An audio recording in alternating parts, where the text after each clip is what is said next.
सचिव संघ का ये मांग ये नया मांग नहीं है, बहुत पुराना मांग है। और ये भी कहने में मुझे संकोच नहीं है कि पिछले कार्यकाल के समय कांग्रेस के हम लोगों ने भी अपने घोषणा पत्र में इसको पूरा करने का वादा। हमारे इस दर्द को समझा उन्होंने। सरकारें आती जाती रही हैं पर हमारे दर्द को कोई नहीं समझता है। जो भी सरकारें आती हैं वो सिर्फ वादा करके और वादा खिलाफी करती हैं। हम सब एक हैं, हमारी एकता। मोदी की गारंटी में हमारी मांग को रखा गया था, तो सर्वप्रथम हम भी चाहते हैं कि हमारी शासकीयकरण का जो मांग है वो उचित है और जायज मांग है। एक सूत्री मांग को लेकर 9 दिनों से धरने में बैठे पंचायत सचिव से मुलाकात करने आज जिला कांग्रेस कमेटी के अध्यक्ष बालकृष्ण पाठक धरना स्थल पहुंचे। इस दौरान उन्होंने पंचायत सचिव के हड़ताल को समर्थन देते हुए कहा है कि पंचायत सचिव की मांग जायज है, सरकार को इसे जल्द से जल्द पूरा करने की आवश्यकता है। इस दौरान सचिव संघ ने कांग्रेस के धरना स्थल पर पहुंचने और हड़ताल को सहयोग करने की बात को लेकर उनका आभार जताया है। उन्होंने यह भी कहा है कि सरकार आती जाती रहती हैं, लेकिन कांग्रेस के द्वारा जिस प्रकार से उनकी मांगों को लेकर जो समर्थन दिया है उससे कहीं न कहीं अब उनकी बातें सरकार की कानों तक पहुंचेंगी। दरअसल एक सूत्री मांग को लेकर प्रदेश भर में इन दिनों पंचायत सचिव संघ के द्वारा हड़ताल किया जा रहा है। उनकी मांग है कि सरकार उन्हें शासकीकरण करते हुए उनकी मांगों को पूरा करे। इस दौरान जिला कांग्रेस कमेटी के नए नियुक्त अध्यक्ष बालकृष्ण पाठक धरनास्थल पहुंचकर उनकी मांगों को जायज ठहराते हुए उनका समर्थन किया है। इस दौरान लगभग 1 घंटे तक बालकृष्ण पाठक हड़ताली सचिव के साथ बैठे रहे और उनसे चर्चा करते रहे। इस दौरान उन्होंने क्या कुछ कहा आप भी सुनिए। सचिव संघ का ये मांग ये नया मांग नहीं है, बहुत पुराना मांग है। और ये भी कहने में मुझे संकोच नहीं है कि पिछले कार्यकाल के समय कांग्रेस के हम लोगों ने भी अपने घोषणा पत्र में इसको पूरा करने का वादा किया था। पर जो परिस्थिति बनी, 2.5 साल कोरोना काल रहा। हमारे जो 5 साल हमको काम करने का अवसर मिला था, 2.5 साल कोरोना काल रहा। और कोरोना काल के कारण बहुत से जो काम हमको करना था, जो हमारे घोषणा पत्र में था, वो हम नहीं कर पाए। उसमें सचिव संघ के जो ये नियमितीकरण का जो मांग है ये भी था। मुझे अच्छे से जानकारी है कि टी.एस. बाबा साहब जब पंचायत मंत्री हुआ करते थे तो कैबिनेट में भी इनके मांगों को लेकर, नियमितीकरण के मांगों को लेकर कैबिनेट में भी गए थे। लेकिन कोरोना काल और फिर जो परिस्थिति, आर्थिक स्थिति बनी थी, जिस ढंग से केंद्र के सरकार के द्वारा दबाव बनाया जा रहा था, हमारे खदान का नहीं दिया जा रहा, रोका जा रहा था, जीएसटी का पूरा पैसा नहीं दिया जा रहा था, तो जो विषम परिस्थिति बनने के कारण हमारी इच्छा होने के बाद भी, हमारे घोषणा पत्र में होने के बावजूद भी हम पूरा नहीं कर सके। इसके लिए मैंने खेद जताया है। तो बड़ा भाई आपको बताया 2.5 साल जो हमने 2.5 साल तो केवल काम किया, 2.5 साल कोरोना काल रहा। 2.5 साल में ये हमारे सचिव भाई लोग किस ढंग से ग्रामीण क्षेत्र में जो हमारा किट यानी हेल्थ का किट इन लोग पहुँचा है, किस ढंग से क्वारंटाइन वाले लोगों को यानी इन लोगों ने वहाँ सेवा किया, ये भी हम लोगों ने नज़दीक से देखा। हम लोग ने देखा है कि शासन प्रशासन का कितना कठिन काम ये करते हैं।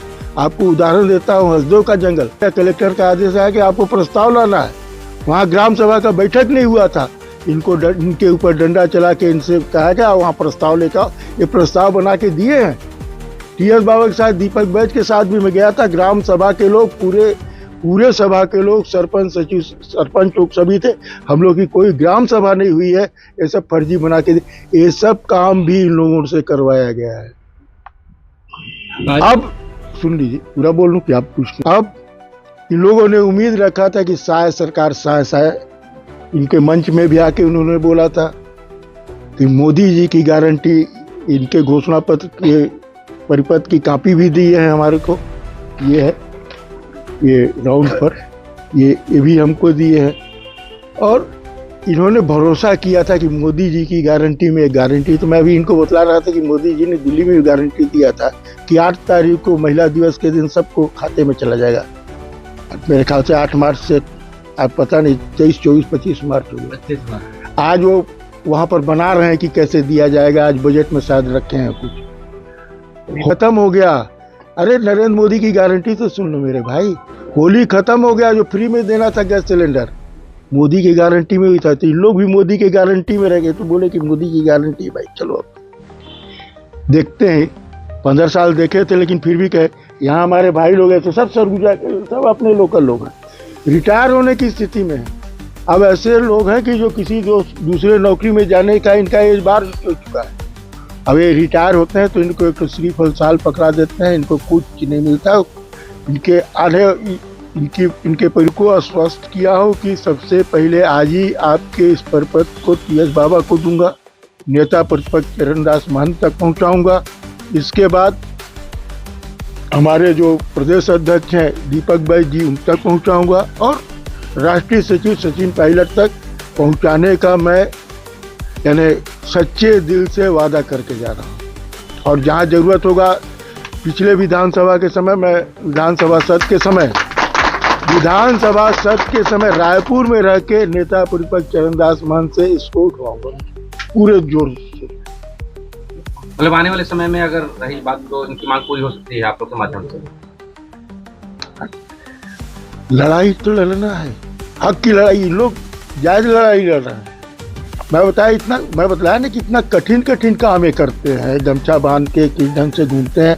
यानी शासन प्रशासन इनसे ऐसा कठिन काम लेता है जो हम लोग जनप्रतिनिधि उनके बीच वाले जो नहीं कर पाते हैं, कि ऐसे प्रस्ताव बोलते हैं कि इसको करा के लाओ आप, ये करा के ले जाके देते हैं। और शासन अवार्ड लेती है इनके मेहनत का, ये भी सच्चाई है। मेहनत ये करते हैं, अवार्ड कलेक्टर और CO लेते हैं।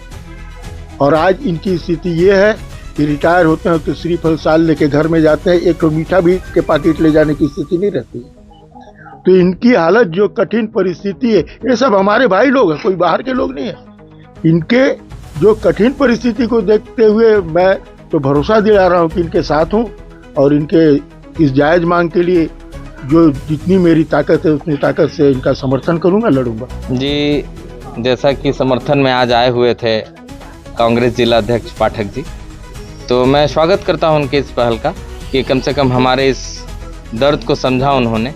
सरकारें आती जाती रही हैं पर हमारे दर्द को कोई नहीं समझता है। जो भी सरकारें आती हैं वो सिर्फ वादा करके और वादा खिलाफी करती हैं। तो आज समर्थन मिला है और मैं ये ज़रूर आश्वस्त हो रहा हूं कि इनका विधानसभा पटल में हमारे बातों को ज़रूर पुरजोर तरीके से उठाएंगे, और इस वर्तमान में जो छत्तीसगढ़ सरकार है वो हमारी मांगों को सुनेंगी। देखिए, जहाँ तक मैं समझता हूँ ये सब सत्ता में आते हैं तो भूल भी जाते हैं, परंतु हम लोगों को किसी सरकार से लेना देना नहीं है, क्योंकि हम लोग अपने हक की लड़ाई मांग रहे हैं। हम अपने हक के लिए मांग रहे हैं। कोई भी सरकार हमको दे दे, हमारा अधिकार हमको दे दे, एक सम्मानजनक वेतन मिल जाए, सम्मानजनक स्थिति से हम परिवार में जरूर आए। जब रिटायरमेंट होता है तो हम लोगों को कुछ भी हासिल नहीं है, सिर्फ 1 साल श्रीफल लेकर के विदा लेते हैं नौकरी से जब छुट्टी होती है। तो ये ध्यान में रखना चाहिए सरकार को। हम लोग इतना जनता का काम करते हैं, हम लोग के लिए कम से कम इनको व्यवस्था करना चाहिए और एक शासकीयकरण का दर्जा देना चाहिए। समर्थन में कांग्रेस सरकार भी अभी हमारे समर्थन कर रही है। पहले जब कांग्रेस सरकार थी उस समय उनके द्वारा कहा गया था कि हम आप लोगों की मांग को पूरी करेंगे, लेकिन अभी नहीं कर पाए। कोरोना काल की वजह से हम जो करना चाह रहे थे वो नहीं कर पाए, उनका कहना ये था। लेकिन अब उन लोगों का कहना है कि हम आपकी जो भी मांगे हैं, एक सूत्र मांग जो शासकीयकरण का है, वो हम आपके जो मांग है उसको विधानसभा तक पहुंचाएंगे और आपकी मांग को हम समर्थन करते हैं, उनका कहना ये है। और जैसे मोदी की गारंटी में हमारी मांग को रखा गया था, तो सर्वप्रथम हम भी चाहते हैं कि हमारी शासकीयकरण का जो मांग है वो उचित है और जायज मांग है। क्या क्या काम प्रभावित हो रहा है आप लोगों के हड़ताल में? जैसा कि आप जानते हैं कि जन्म मृत्यु हमारे द्वारा जारी किया जाता है। जन्म मृत्यु के लिए कई लोग भटक रहे हैं। दिन भर समय समय पर दिन भर हमें फ़ोन भी किया जाता है कि हमारे जन्म मृत्यु के वजह से बच्चे का एडमिशन नहीं हो पा रहा है। और भी काम है, जैसे निर्माण कार्य है, निर्माण कार्य के वजह हमारी वजह से प्रभावित हो रहा है। और अनेक कार्य है जिसमें हम लोगों के नहीं होने के कारण प्रभावित हो रहा है काम।